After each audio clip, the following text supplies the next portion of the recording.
I don't know what to say about this man, Maresca, to be honest. I think that man has reached the time whereby his job in Chelsea need to be threatened to make him serious. You can see Alonso now. Despite that, Alonso is doing very well in Real Madrid, but they have been having just few hurdles these days. He was threatened. If he doesn't beat Manchester City, the probability of him losing his job at Real Madrid is very, very high. And he was meant to know.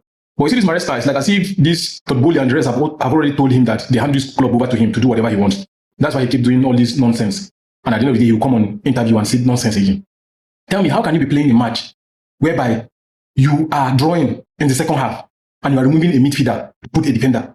Make that make sense. Are you leading? If you were leading and you brought in a defender to tighten the marking, I understand. Because our midfield actually was a bit loose because Fernandes, that guy too, I think Fernandes is beginning to start going back to his old ways. And that's something I'm praying against not to happen because Fernandes, we know how he struggled and suffered before he was able to pick up this form that he's in. You get? And this guy is gradually now going back to his old ways. Imagine how he denied Chelsea from scoring 3 goals in the first half. He denied Chelsea from scoring, at least even he denied Chelsea from even taking a proper 2-0 lead from first half.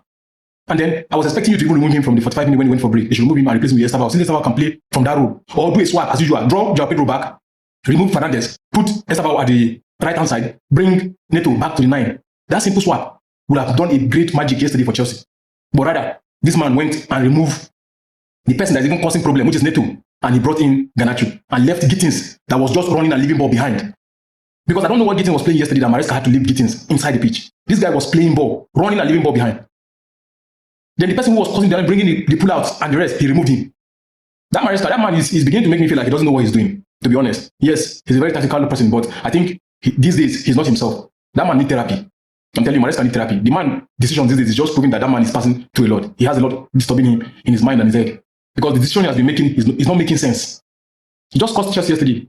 Him, Enzo Fernandez, Joao Pedro, Gittins cost Chelsea yesterday.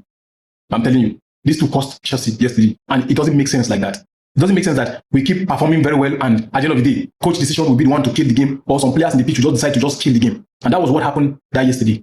That was what happened yesterday. Joao Pedro was playing ball so relaxed, like as if he's not denying. This is the reason why I'm saying I regret the reason why Enzo Maresca allowed Jackson to go for loan, or why he was having problem with Jackson. Yes, Jackson was missing chances. Yes, he was missing chances. But if Jackson was in that match yesterday, if Jackson did not score, he will create. His disturb alone, his ability to come to the midfield and collect the ball and lead attack, that alone is enough for me. Jackson was a very well-oiled 9 for Chelsea.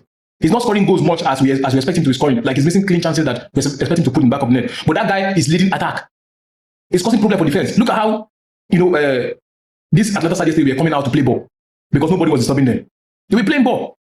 I knew already that it was going to be a very tough match for us, but I wasn't expecting Chelsea to lose like that. I wasn't expecting Maresca to do such mistakes that he did in the match. Just imagine.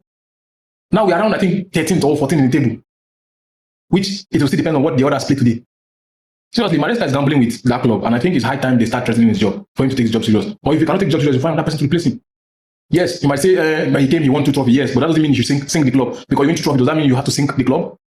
Because the way things is going, he's gradually sinking the club.